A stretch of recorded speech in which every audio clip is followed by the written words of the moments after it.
What do they mean? So what I find when I'm actually using the cream and the spray together, what happens is the skin actually tightens up. It doesn't really become rubbery. It makes it so that it feels like it's elastic. But to me, that's a good thing, because what I do is I'll run through the full tattoo with like either a single liner or a 3-round tight, something really tight just to break the skin. And I'm able to move really fast, right? I use the Bishop wand liner, so me with a single needle or even a 3-round tight is pretty dangerous. I'm able to really move and open up the skin quickly. So even doing something like this whole kneecap right here, I can outline that entire thing in about 30 minutes, and then I can start applying the Pro-Numb.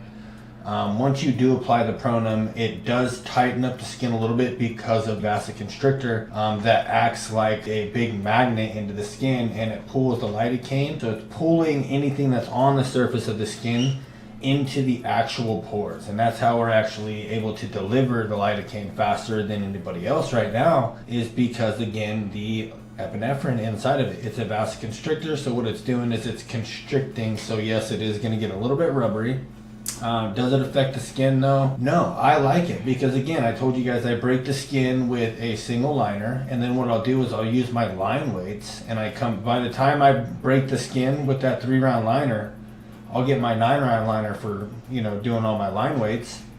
And in the meantime, I'll spray them once, and then they can't feel that 45 minutes of me doing all my line weights for the full tattoo, if that makes sense. So that's my personal opinion, but I tattoo every day, so what do I count, right? So, what's the next one? Is it the numbing product itself that causes tough skin, or how it's used? That causes tough skin. Again, the rubbery skin comes from the epinephrine, so yes, it would be the product. Tough skin, to me, everybody's going to be different, but elbows are tough to tattoo. Anywhere like the side of the hands is really tough to tattoo. It doesn't really like to saturate very well. Kneecaps are tough to tattoo for me. Those are kind of tough to tattoo areas in general. That's what I consider a tough to tattoo area. But I mean, again, I tattoo every day. I'm a professional tattoo artist. Guys that are complaining about the skin probably don't tattoo every day. They don't tattoo walk-in clients. Maybe they're super bougie and they're like, nah, all my clients gonna have to just take the pain, bruh. You know what I mean? Like, I don't know. Again, that's just my opinion, but who am I? I just tattoo every day. Why do some artists experience tough skin with creams but not sprays? That's a good question. So the creams is basically, if you think about what it is, it's lidocaine, prozacaine or something like that, a second one, a lot of epinephrine, and then they have to have something to bind those chemicals to the skin and keep it binded to the skin. So what they do is they use a filler, a white filler, okay? When they put that white filler on there, again, the epinephrine is going to grab everything on the skin. With the spray, it's only grabbing the lidocaine and pulling it into the pores. With the cream, it's grabbing the lidocaine and that cream filler and pulling it into the pores. You know, if that makes sense, kind of to break it down stupidly, but you're mixing white and you're basically putting a bunch of white ink or white filler cream is what it is into your pores. And then if you're doing a big color tattoo, if you do a big red circle and you do half numbing, half non-numbing, you know what I mean? Is it going to affect the skin? 100% yes, by about 10% because of the epinephrine and that white filler cream. You guys, you got to understand what's happening. You're putting a cream, and the base is the cream. So the white cream filler is the base, mixed with epinephrine and lidocaine and prozacaine or whatever that is, the other light crap is, you know what I mean? The unapproved FDA products that they put on there.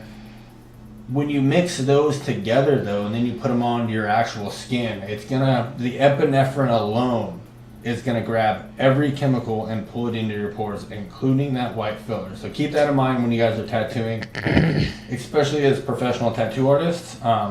When you're doing full color tattoos, you have to keep that in mind. If you're gonna numb your client in the beginning of the tattoo, it's fine to use numbing cream the entire tattoo every single session, because again, that white cream is gonna affect the tones of the color every single time.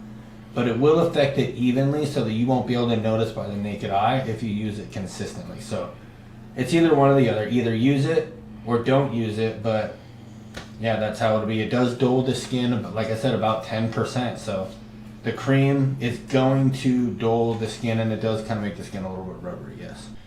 Does applying numbing before the skin is open change it how the needle hits the skin?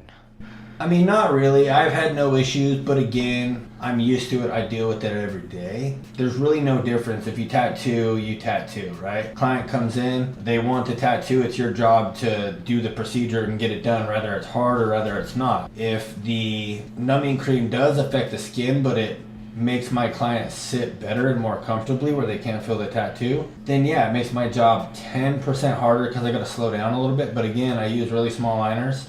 And then we'll use the Pronum, and the Pronum with, the epinephrine again kind of makes that skin elastic, so it makes it really easy to actually saturate with a 9 in those really hard areas. Can numbing products affect skin elastically during long tattoo sessions? Yes. Yeah. So during these longer sessions that come up to, I do full day sessions. My 8-hour session usually runs about 9.5 to 10 hours because we take our lunch break like we do at 3 o'clock, and then usually my clients get 4 15-minute breaks, if that makes sense. We don't really take all that time, but you guys get it. That's what they pay for. And so on about hour 6 or 7, what'll happen, your client's so numb that you're able to go back and do all this other detail, but what actually happens is it doesn't change the elasticity of the skin. It makes your tattoo look like a sticker. It removes all the redness, it removes all the swelling. It basically makes it so that you're tattooing a normal piece of skin.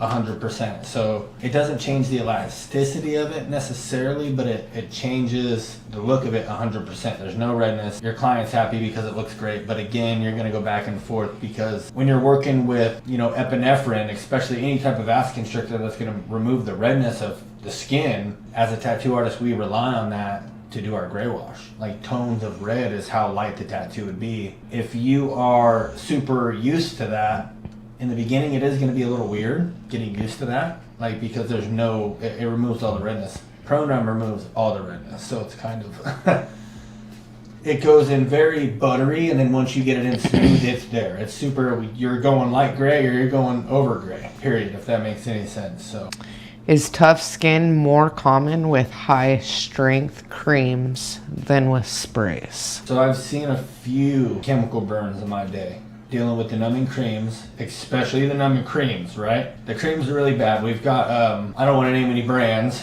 but we've tried them all. We tried 14 different ones. We have a video on that topic right there. Using lots of different creams and everything like that. We had an 8-hour session go wrong, and somebody had some really bad reactions to it. But again, you're not going to know any of that until it happens. You got to go through it yourself.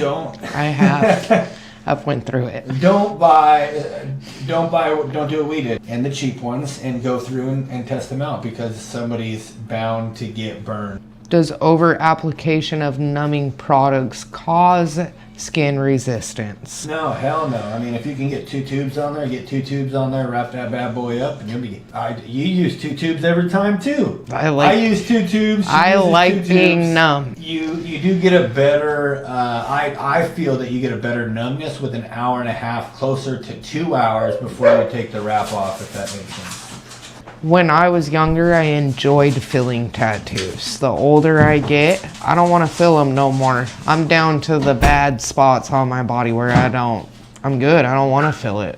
Why fill it if you don't have to fill it? There's definitely, I'm there with you. I'm too old for that. I'm 35 and I love tattoos. I just don't like the feeling of them. Me too. What's the next one? Why do some tattoos feel harder to pack after numbing is applied? I guess it's a true fact, right? Because some guys in the tattoo shop, even in our studio, Reefside Tattoo, sometimes have a hard time with the cream. The cream does pull that much filler. Think about it. You're pulling that white filler into the skin with the lidocaine. Lidocaine is able to absorb into the membranes, okay? But that white filler just sits in the pore. And what it does, think about what's happening. You're basically packing white filler into your pore halfway, and then we're trying to pack in pigment on top of that pore. And what happens is it mixes. So if we do red in it, it's half red, half white. It's going to turn like a different tone of red every time. And it's so that you have to go over the skin a couple more times. 100%. It does make it a little bit harder. You got a flat mag. I flat mag a lot. 13 curve mag it out. It'll get saturated, guys. If it puts your clients in a better position again, and it makes your job 10% harder, it doesn't matter. They're paying you for it. You know what I mean? Quit being so bougie. Can improper numbing use cause overworking because artists compensate? Yes, and that earlier I was kind of touching base on that too. That's what happens. It doesn't necessarily change the skin. It removes all the redness, and it makes it so that, like back in the day, we would, hit it with some, gray wash, hit it with gray wash, and then hit it again, and it would be, the 3 stages of the gradient would be out to a good tone, so it would be skin tone. Now you have to kind of butter it with Pro Numb, because again, there's no redness. It just puts the ink into the skin immediately, and that's one thing that a lot of artists aren't going to be used to. They're not used to using it as a technical tool. You know what I mean? Kind of like Bactine. We use Bactine to clean the skin because it's got sodium chloride and 4% lidocaine. That's it. Water, sodium chloride, and 4% lidocaine. There's no vasoconstrictors to pull that lidocaine into your guys' pores. It exists as a cleaner. Read the bottle, boys. It is not used as a numbing product. It is a skin cleaner. We basically use it to remove the Pro Numb or remove any of the numbing things that we've already applied to the skin during the tattoo process. So. How do professional artists avoid rubbery skin while still keeping clients numb? It doesn't matter. I apply Pro Numb the entire tattoo for up to 8 to 10 hours. Skin is going to be rubbery as soon as you guys spray.